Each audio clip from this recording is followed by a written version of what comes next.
पिछले महीने प्रतिबंध हटाने के बाद से चीन में कोरोना के मामलों में भारी उछाल आया है।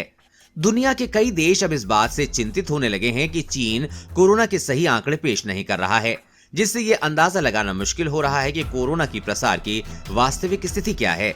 यानी ड्रैगन की अपारदर्शिता लोगों के लिए खतरा बनकर सामने आ सकती है। बता दें कि भारी दबाव के बाद चीन ने 7 दिसंबर को प्रतिबंधों को खोलना शुरू कर दिया, जिसके बाद वहां 15 लोगों की मौत की सूचना सामने आई।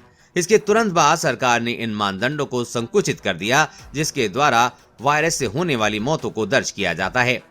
चीन के स्वास्थ्य अधिकारियों ने पिछले हफ्ते स्वीकार किया था कि एकत्र किए गए डाटा का पैमाना अनिवार्य सामूहिक पीसीआर परीक्षण की तुलना में बहुत छोटा है।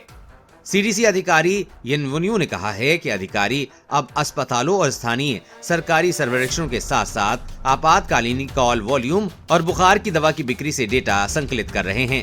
संयुक्त राज्य अमेरिका, ऑस्ट्रेलिया और कनाडा सहित कई देशों ने पिछले सप्ताह कहा था कि वो संक्रमण डाटा पर पारदर्शिता की कमी के कारण चीन से आगमन पर परीक्षण प्रतिबंध लगा रहे हैं। पिछले महीने कुछ स्थानीय और क्षेत्रीय अधिकारियों ने अनुमानित दैनिक संक्रमण योग साझा करना शुरू किया, क्योंकि प्रकोप का पैमाना स्पष्ट नहीं था। झेजियांग के तटीय प्रांत में स्थानीय अधिकारियों का मानना था कि पिछले सप्ताह हर दिन 10 लाख निवासी संक्रमित हो रहे थे।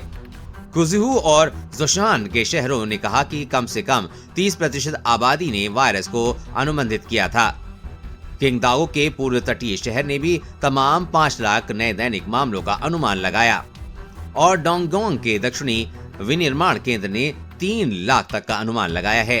द्वीप प्रांत हैनॉन के अधिकारियों ने शुक्रवार को अनुमान लगाया कि यहाँ संक्रमण दर 50% को पार कर गई है, लेकिन शीर्ष स्वास्थ्य अधिकारी वू जुन ने गुरुवार को कहा कि चोटी बीजिंग, चेंगडू और तियानजिंग शहरों में ग्वांगडोंग प्रांत के साथ साथ देश के सबसे अधिक आबादी वाले रविवार को भी यही कह रही थी। देश और दुनिया की हर अपडेट पाने के लिए चैनल को सब्सक्राइब करें।